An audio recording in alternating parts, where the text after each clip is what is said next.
Hi folks, HR Funk here, with something I haven't done in quite a while, and that's a review on a semi-automatic pistol chambered for the .22 rimfire cartridge. What I have with me today is the Taurus TX22, and this is going to be the first of a couple of Taurus reviews that I'm going to be doing.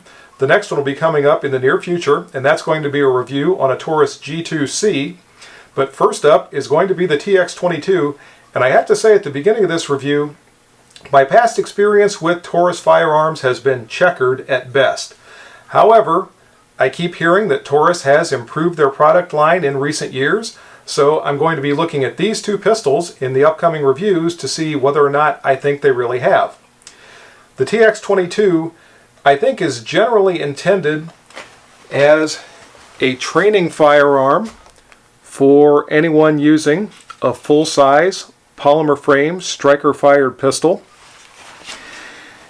The interesting thing, or maybe I should say the odd thing about the TX22 is it really doesn't replicate the exact size, shape, or design of any full-size polymer frame striker-fired pistol, but rather it tends to emulate the entire genre of those pistols.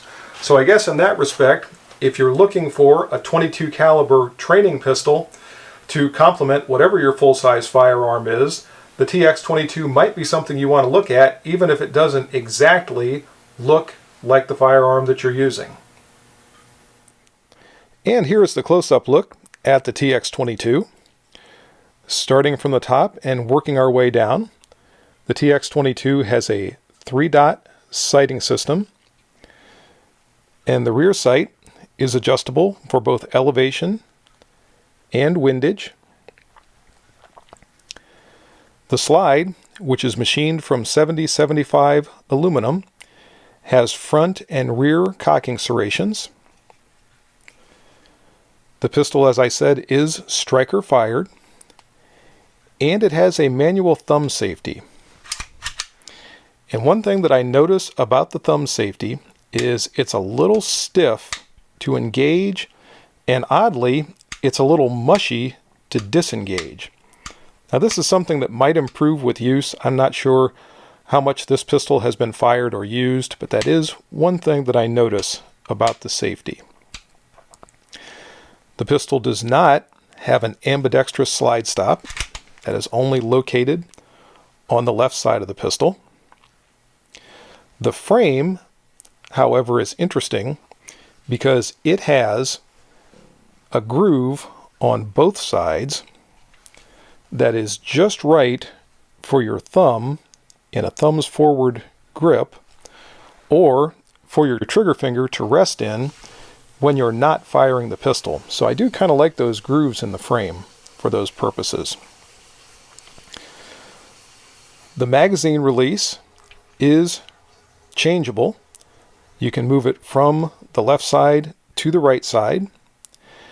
And something I've noticed about the magazine release is when you look at the trigger guard, it comes back and forms a guard underneath the magazine release to help prevent inadvertently dropping the magazine.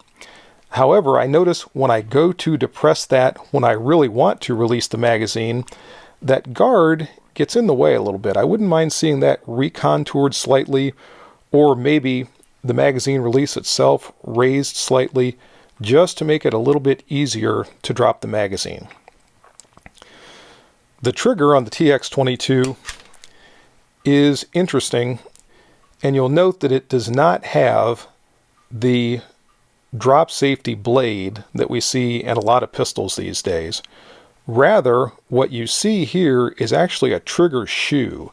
The real trigger is underneath, and the trigger shoe operates as that drop safety. So when I start to squeeze the trigger, you see that trigger shoe rotate slightly, which then allows the trigger to be depressed. The forward portion of the frame has an equipment rail, and I'm not sure how many of us are going to be putting lights or lasers on our .22s, but if you want to do that, you've got a section of rail there just for that purpose. The barrel of the TX22 is threaded for the addition of silencers or other muzzle devices, and currently there is a thread protector at the end of the barrel, but that can be removed, and the pistol comes with an adapter to make the addition of a silencer or other muzzle devices very easy. Notice the texturing on the grip of the TX22.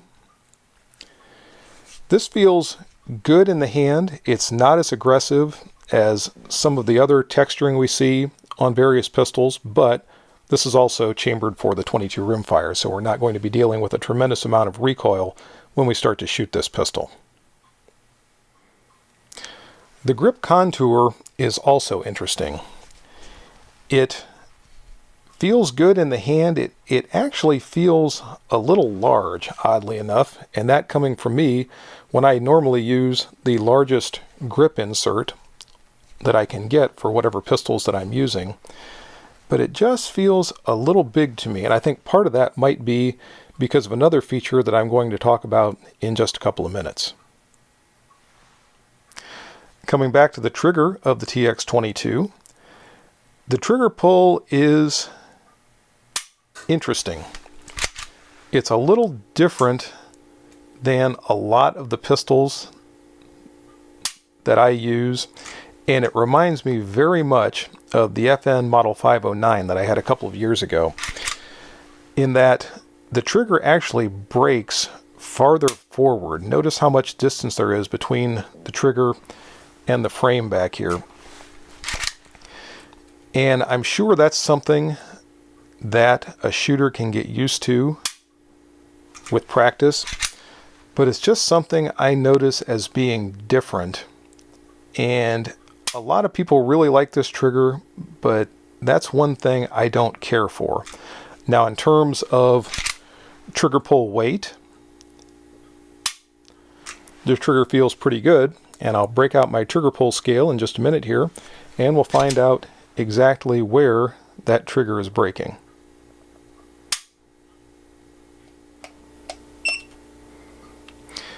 And I've got the trigger pull scale, so we can see where the TX22 trigger is breaking. First pull is at 4 pounds, 12.1 ounces, so just under 5 pounds. Let's try another one.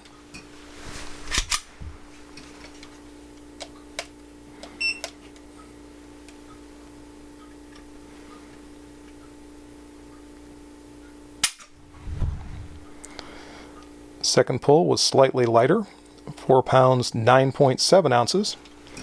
So let's try one more.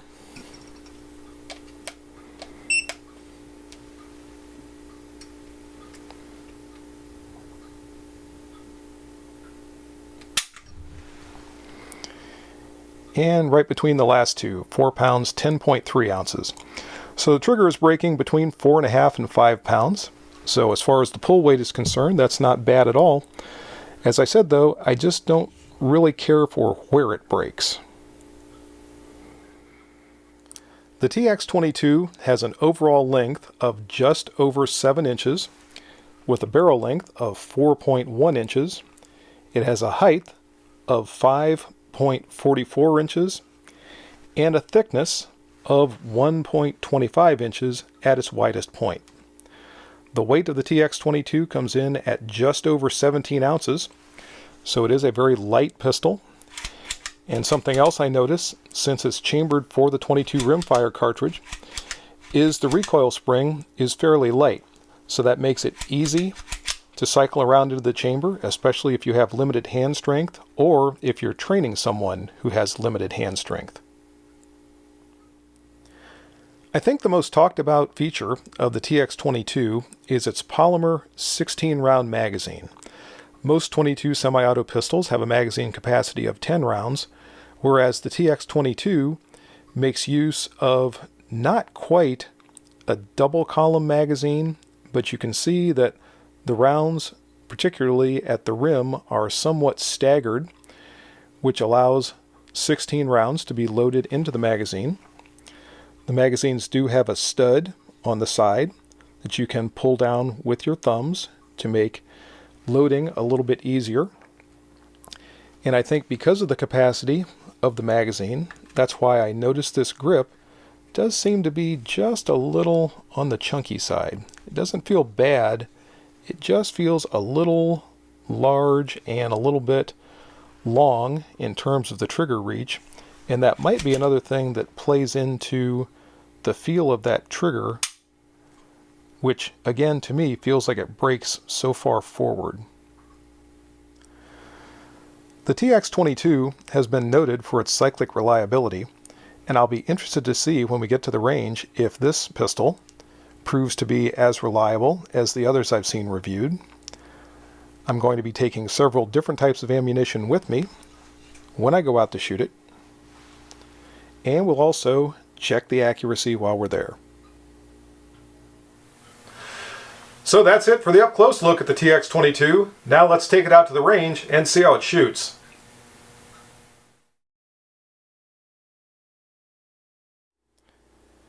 Before we head off to the range, I want to make you aware of a problem that I ran into while I was there, and that's with this rear sight.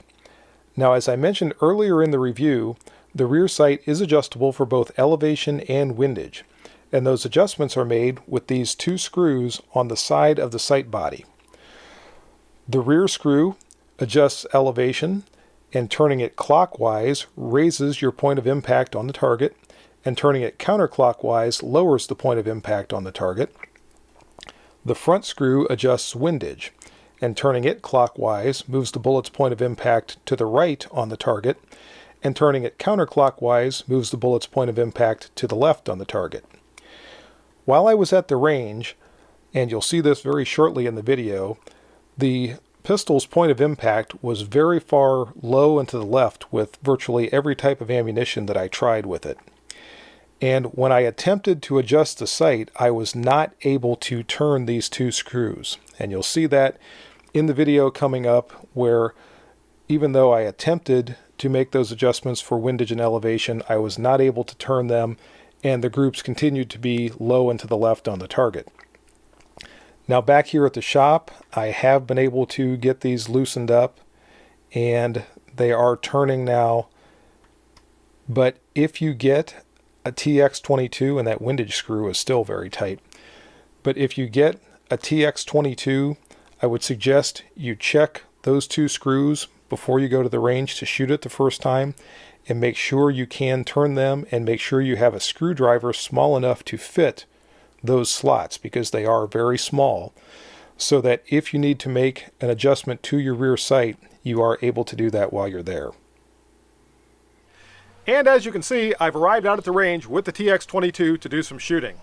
Now when it comes to a .22 pistol, I'm primarily concerned about two different things. That is, first, its accuracy, and second, its reliability. So for that reason, I'm not going to put this pistol through my standard handgun testing battery. Instead, I'm first going to start out shooting it from the bench, and I have 5 different types of .22 rimfire ammunition with me here today. And I want to take a look at its accuracy. I'll do some standing shooting with it, also looking at its accuracy, and all throughout the course of shooting it here, I'm going to be looking at its reliability. So here we go, let's see how the TX22 shoots. And first up is Remington's 36 grain Golden Bullet.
And the sights appear to need an adjustment, but in terms of accuracy, 9 of those 10 shots went into a group of just about 1¼ inches. So that's looking very good in terms of accuracy from both the TX22 and that Remington Golden Bullet.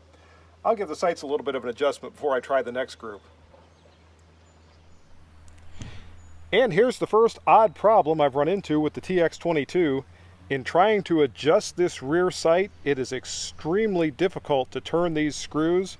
So we'll see where the bullets are hitting now with this little bit of a sight correction. Next up is some Federal 40 grain bulk pack ammunition.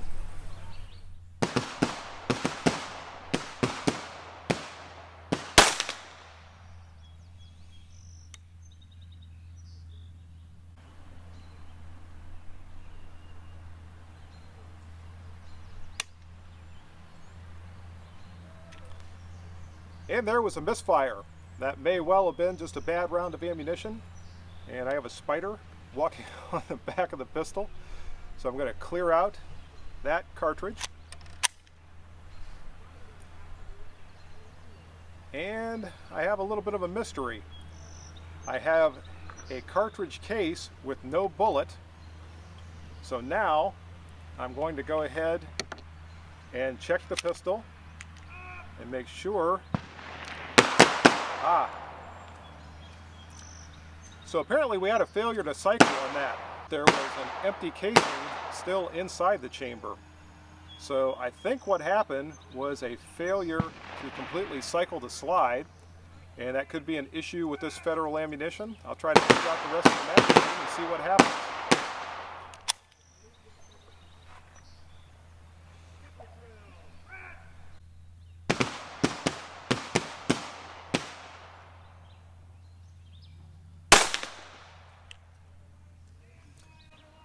And another malfunction with the Federal ammunition. And I'm starting to think the TX22 just really does not like this Federal bulk pack ammunition.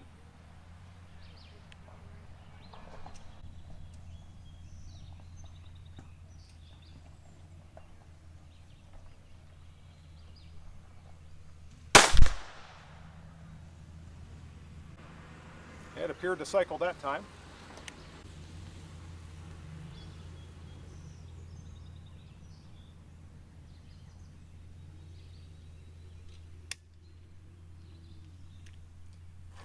And another misfire, and I have a feeling what I'm going to find is there's another casing still in the chamber that didn't cycle. And that's precisely what happened. I don't think I'm going to try too many more rounds of this stuff. It looks like the TX22 and the Federal bulk pack ammunition just are not going to play well together.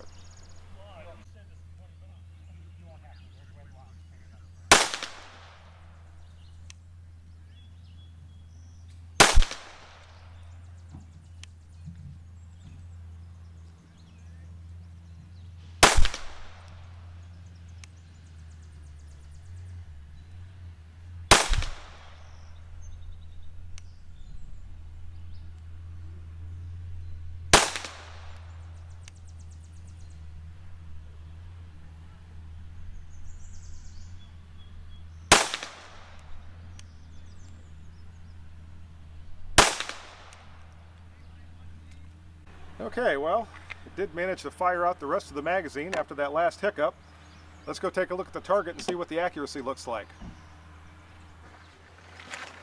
And that accuracy from 50 feet looked just about as bad as the reliability. I'm not even going to measure that. That's horrible. So we saw a very good group with the Remington ammunition and a very not good group from the Federal ammunition. And next up is another 40 grain load. This is Wolf Match Target. Let's see how it shoots.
And the Wolf ammo ran without a hitch. Let's see what the group looks like. And there's another very nice group with the Wolf ammunition. I wish I could dial in these sights to bring these groups to the middle of the target. I've got 8 out of those 10 shots in just over an inch, about an inch and a quarter. So that's very impressive accuracy from that Wolf match target ammunition out of the TX22. And it's time to step on the gas a little bit with some 36 grain CCI Stingers.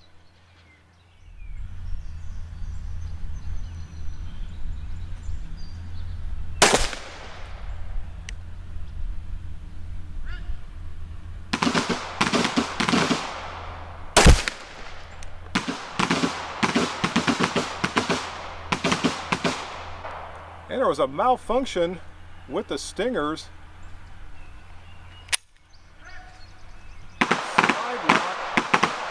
Locked the slide to the rear. It's possible I might have done that. I'll try to be extra careful and make sure I don't do it again. That could have been me, I'm not sure.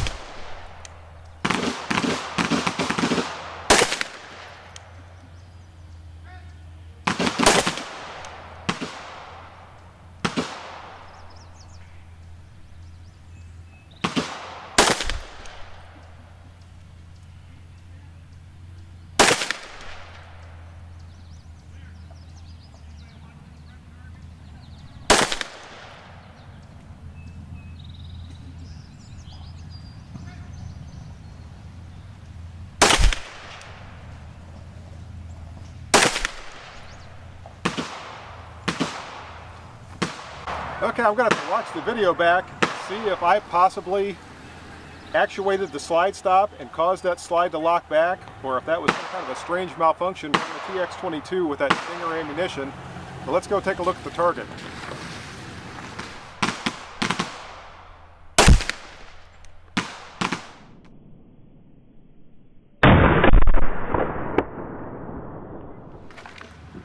And again, I wish I could dial these sights in to move the group to the center of the target. That's not a bad group from the Stingers, and CCI Stingers aren't really known for their accuracy, but most of those shots are in about 2 inches, actually inside of about 1 3/4 inches from that distance of 50 feet, so not really too bad from the Stinger ammunition. And the last ammunition I have to test today is another CCI load. This is my CCI Christmas pack.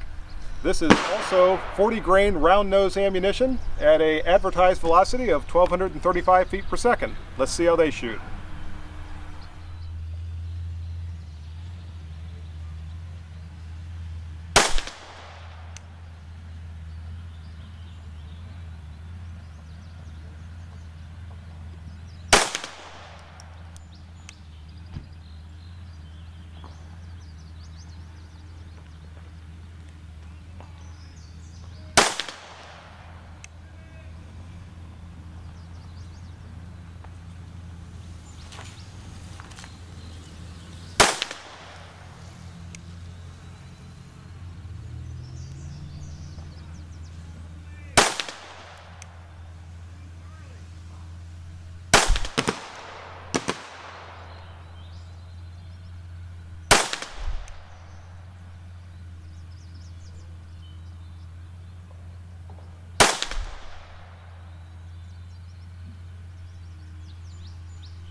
And there's all 10 of that group of CCIs. Let's see how they look. And another pretty nice group from 50 feet with 8 of those 10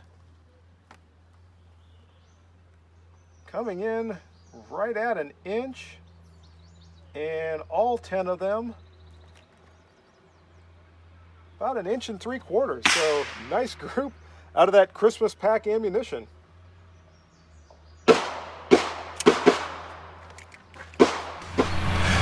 Okay, that's enough shooting with the TX22 from a benched position.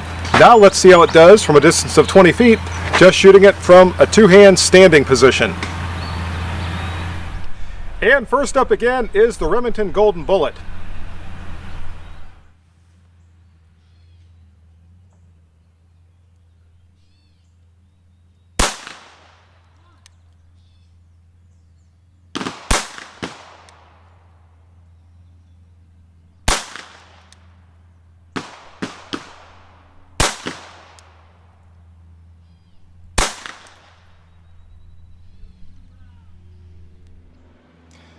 Not bad, the Golden Bullet continues to do well. Now let's move on and try a different ammunition. Up next is 5 more rounds of the Wolf Match Target.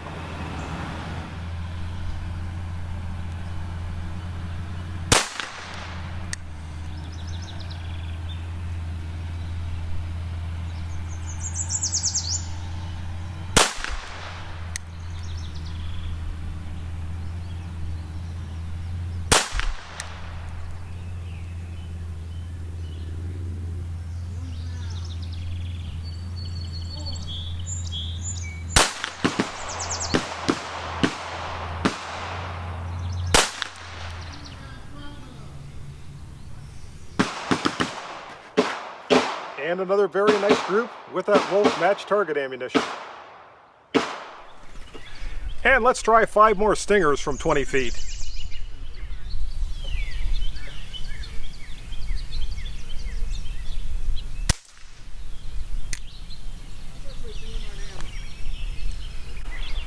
I'm not sure what that was.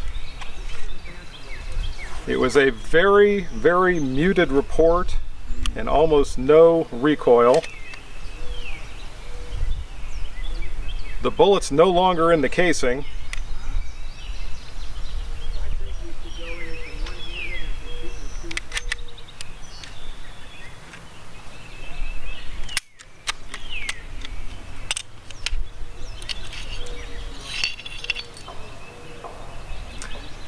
And the good news is it's no longer in the barrel either. So a squib load from the stingers, that's unusual.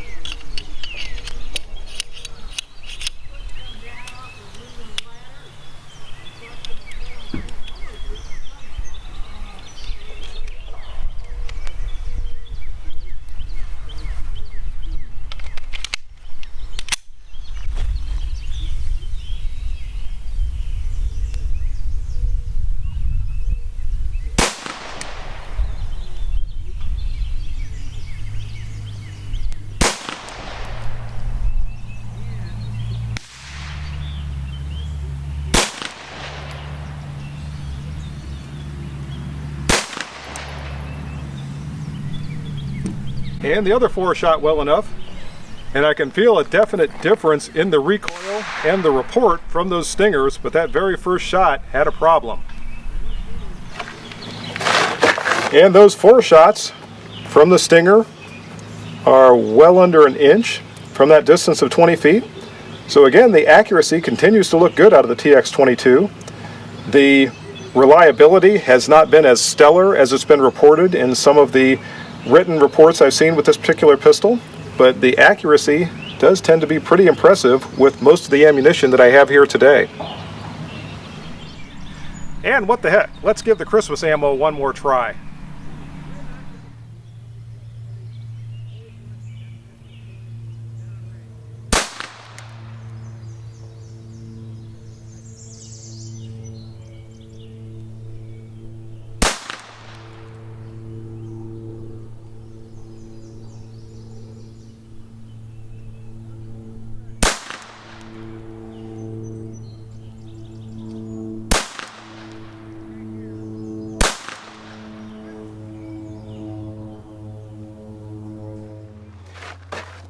And again, respectable accuracy from that CCI Christmas bulk pack ammunition. Okay, I've got 16 rounds of the Federal ammunition loaded up. I'm not going to shoot it from 20 feet for a group, but I do want to see if the pistol is going to run this any better if I give it another chance. So what I'm going to do in just a minute is load it up and try to fire out these 16 rounds, and we'll see how it goes.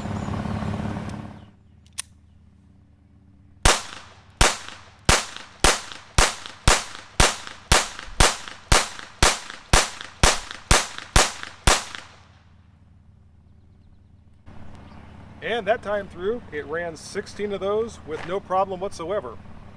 So it appears that it doesn't really like that federal ammunition, but once in a while, it'll run it with no problem. And that's pretty much going to do it for my review of the Taurus TX22. What's that? Oh, it's an attack driver. Oh, well, let's find out. In all the accuracy testing, the Remington Golden Bullets seem to demonstrate the best accuracy from the TX22, so I'm going to use that for the thumbtack shot. Now, I'm hesitant to try this shot because I can't adjust the sights, and as you've seen, all the shots are hitting low and to the left. So I have 4 rounds in the magazine. I'm going to fire the first one with a dead-on hold on the thumbtack to see where that shot goes. Then I'm going to have to guesstimate about where to hold the pistol to try to hit the tack. So I'll see if with the remaining 3 shots, the TX22 is a tack driver.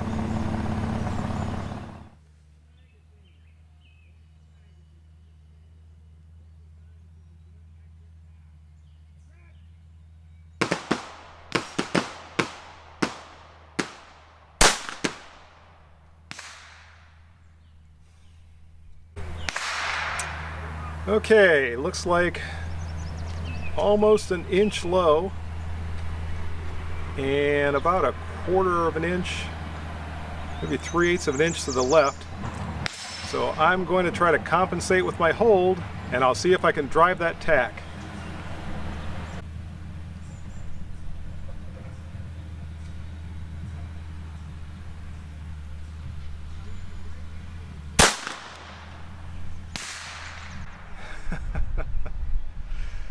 Just so you know, folks, this is completely blocking my view of the tack. This is a pure guesstimation, and that first shot looks like a pretty close guesstimation.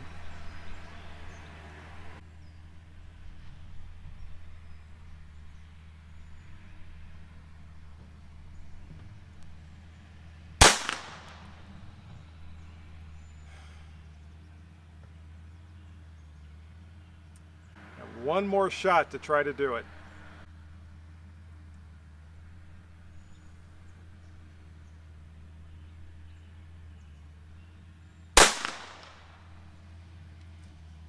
And no, the TX22 is not going to be a tack driver. Now I have a feeling if I could adjust this rear sight, it would be, but in its current condition, it's just not going to be able to do it. So in the end, I'd say the Taurus TX22 is a lot like most of the other semi-automatic pistols that I've fired over the years, chambered for the 22 rimfire cartridge. With ammunition it likes, it's capable of very good accuracy and good reliability. It was not flawless in terms of reliability, as we saw, but it was pretty good, and with the ammunition it liked, again, it ran very well. One thing that I haven't noticed to this point is the MSRP of the TX22, which is attractive enough that if you're willing to do a little bit of experimentation to find ammunition that it likes, it might just make it something that's very appealing to you. And that's the video for today. I hope you enjoyed it. If you have any questions or comments, as always, make sure you forward those to me. Remember, if you order anything from Optics Planet, be sure to use my discount code, which is... And that discount code is good for 5% off anything you purchase from Optics Planet. See you next time, folks. And until then, good shooting. Bye-bye.